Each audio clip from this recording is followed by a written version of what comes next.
An unforgettable night in the American Association last night. Web gems, walk-offs, excitement galore. You do not want to miss today's Whiparound. I'm Carter Woodiel. It's time to take you through it on this Thursday, and we begin with an instant classic between the Salt Dogs and Cougars. Kane County would take the early lead in this one. Jimmy Kerrigan with the first inning, 3-run home run, his 27th of the year. That's one off the American Association lead, but the Salt Dogs battled back. This is a suicide squeeze in the 8th to take the lead. Raider Ascanio lays down the bunt to score Randy Norris, and they'd flash the leather in this 8th inning. Look at Jason Rogers reaching into the visitors' dugout and somehow making that snag. No clue how he got to that. Very next batter, Ryan Long tops him, diving into the stands, into the netting to somehow come away with this. Watch it again in slow motion, an unforgettable play. And to finish the inning, look at Wellington Dotel in right field. A hard hit base knock, charging in on the money throw. You know what's going to happen. They got him at home plate. That would have been the tying run. That's as good a defensive inning as you're ever going to see. But in the 9th, a pair of bases-loaded walks, one from Sherman Johnson here to tie the game up, and one from Cornelius Randolph to win it. And the last 3 batters of the game draw a walk to win it for Kane County. They walk off the Salt Dogs, 6-5 the final score. Kansas City taking on Winnipeg. These teams hit more homers than anybody, and they did not stop last night. Ian Sagdahl with a 2-run homer here, number 6 of the year, to give the Gold Eyes the lead. They'd be up 3-0, but the Monarchs hit 3 homers of their own in the 4th. This is Jacob Robson, the Maple Hammer, with a 3-run blast. That's what they call him over in Kansas City. That made it a 1-run game, and Jean Hernandez would tie it up. The very next hitter, his 23rd home run of the year and 2nd of the series. Later in that same frame, J.C. Escada puts the Monarchs in front with his own blast, number 7 on the year. Kansas City had some great defense, too. Look at Hernandez in right field, coming on, making the tumbling catch in right field. He can do it all for the Monarchs, and later on, Kevin Santa, playing second base, lays out from his knees to start the 4-6-3 double play.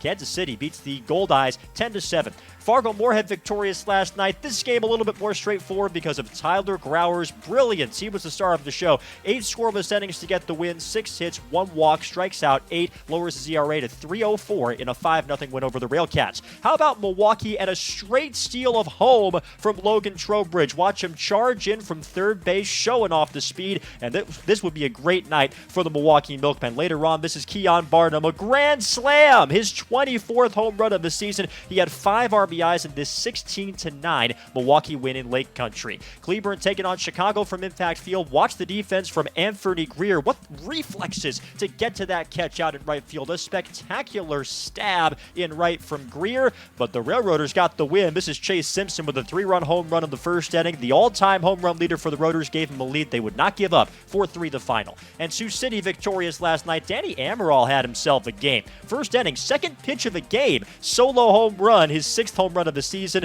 to put the Explorers ahead. And then later on in the 3rd, he swipes his 43rd base of the season, extending his lead for the most steals in the American Association. All-around great player, and Nivaldo Rodriguez got the win. 6 innings, 1 run allowed, strikes out 9. He's been a great pickup for Sioux City, and they beat their I-29 rivals 7-2. Here's how everything looked in the Association last night. This was as fun a night to watch Association baseball as I can remember ever happening. This was absolutely tremendous. As for how the standings look, Chicago, they've clinched that playoff spot. They're in first place at 50-39 in the East. Milwaukee in second place at 48-42. Behind them, just by 2.5 games, and Cleburne's really done a great job to solidify their spot in the final playoff position. As for what's happening out west, the Redhawks lead over Kansas City sits at 5 games, and Sioux City with that win over Sioux Falls, and the Salt Dogs' loss is now 2 games clear of Lincoln for the last playoff spot in that division. As for tonight in the American Association, can't wait to bring you the American Association Facebook Game of the Week tonight. Winnipeg taking on Kansas City. This could be a playoff preview. I'll be joined by Michael Lang for a special broadcast for free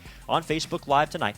First pitch is at 7 o'clock. And you can watch every single game all season long and all playoffs long at aabaseball.tv. I'm Carter Woodiel for the American Association, where we play to win.